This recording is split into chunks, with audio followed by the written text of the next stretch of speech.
बस कर दो अमल।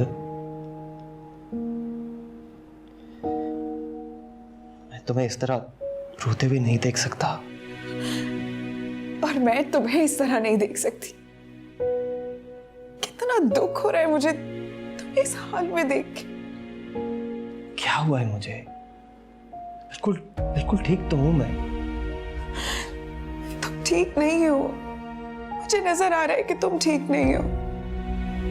तुमने सोचा है कि अगर अल्लाह ना करे तुम्हें कुछ हो जाता तो मेरा क्या होता? अमल खुद को संभालो। अगर इसी तरह जज्बाती होती रही तो आगे बहुत मुश्किल हो जाएगा तुम्हारे लिए।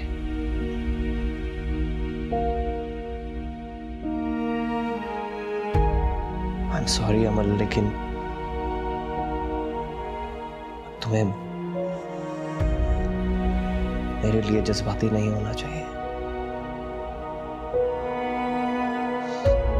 वरना फारिस के साथ जिंदगी गुजारना मुश्किल हो जाएगी।